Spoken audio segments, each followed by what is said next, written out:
Что такое вина? Откуда она берется и как от нее избавиться?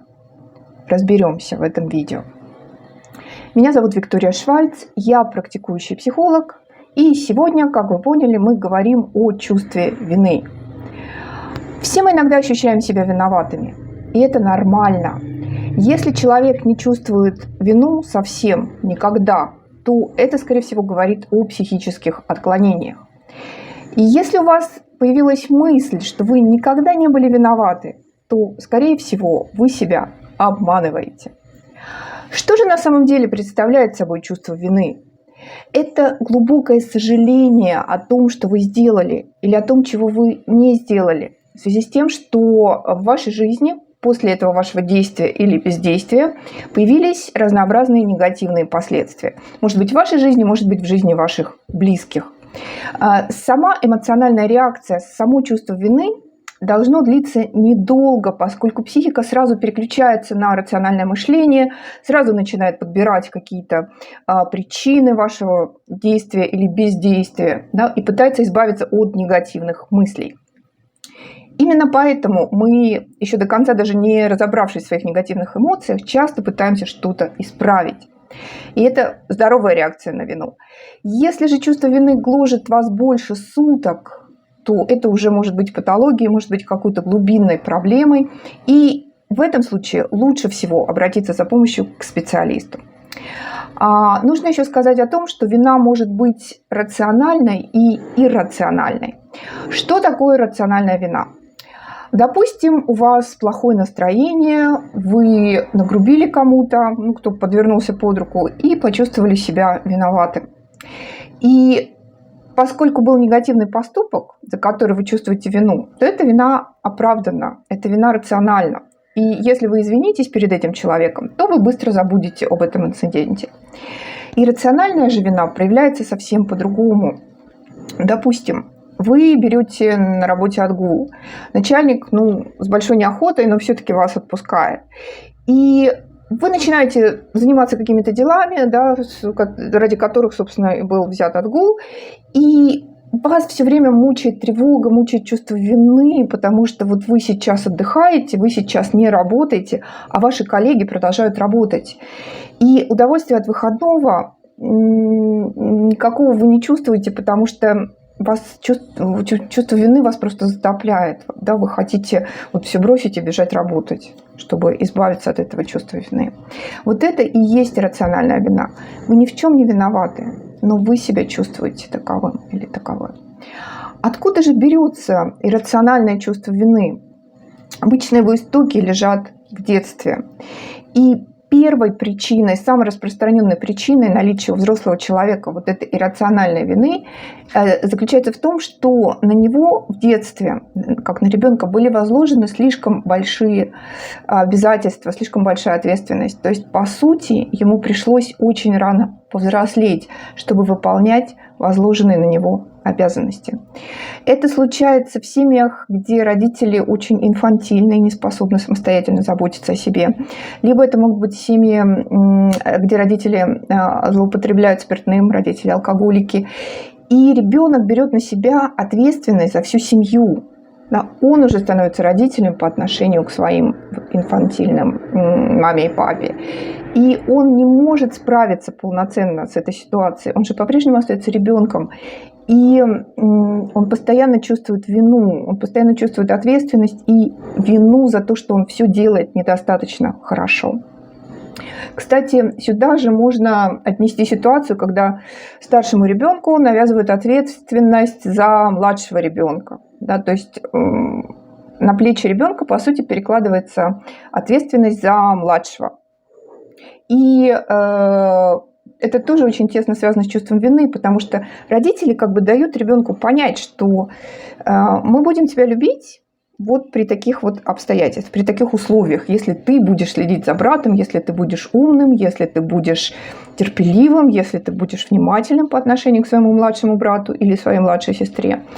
И ребенок же не может полноценно заменить воспитателя, да, младшему брату или сестре. И когда он попадает в такие условия, он чувствует себя неспособным, да, заслужить любовь родителей, выполнить те условия, которые родители поставили. И он чувствует вину, естественно, он же не справляется, он же плохой. И сюда еще примешивается практически всегда зависть к младшему, да, потому что старший ребенок в той или иной степени все равно чувствует себя обделенным родительским вниманием, родительской заботой. И он завидует младшему ребенку, который всего этого получает в избытке. И вот эта зависть, она провоцирует еще большее чувство вины. Он вроде как не должен завидовать, но не может от этого чувства избавиться, от ревности, от зависти. Да? И это усиливает чувство вины. Ребенок вырастает с чувством вины, уже заложенным в него. А вторая причина иррационального чувства вины – это какие-то тяжелые события в прошлом. Ребенку пришлось пережить смерть близкого или развод родителей. И при этом ребенку ничего толком не объяснили. То есть он автоматически взял вину за эти события на себя. Детям вообще свойственно брать вину за все случившееся, за все плохое, что случается в их жизни, на себя. Допустим, я плохой, поэтому папа ушел из дома. Да? И отсутствие информации в данном случае и травмирует ребенка. Не сам факт вот этого тяжелого события, а отсутствие объяснения, что же произошло и почему это произошло. И ребенок вырастает, опять же, с чувством вины. И вот эта детская травма, она где-то внутри постоянно живет, требует внимания и провоцирует все большую и большую вину, да, которую он испытывает уже во взрослом возрасте. Третья причина иррационального чувства вины – это манипуляции других людей. Причем манипуляции могут быть сознательными, могут быть бессознательными. Все начинается, опять же, в детстве, когда родители показывают вербально и невербально ребенку, что они его будут любить, если ребенок будет выполнять определенные обязательства, если он будет выполнять определенные условия.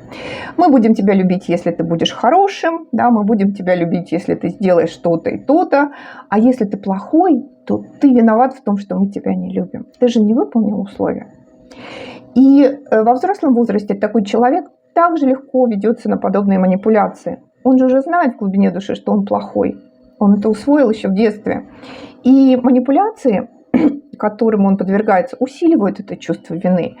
И таким человеком намного легче управлять, давя вот именно на больное, давя на то чувство вины, которого у него и так уже в избытке. Да, этой вины в нем очень много.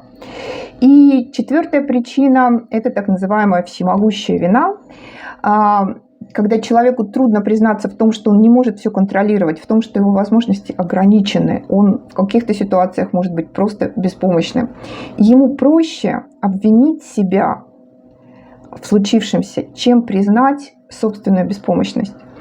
Это очень часто бывает в случае, когда умирают родственники, какие-то близкие люди. Допустим, умер пожилой родственник, значит, я его не уберег, значит, я не настоял на дополнительном медицинском осмотре, я его не отвез в санаторий и так далее и тому подобное. То есть человек отказывается признаться себе в том, что он никак не мог повлиять на ситуацию, что ситуация была вне его зоны контроля.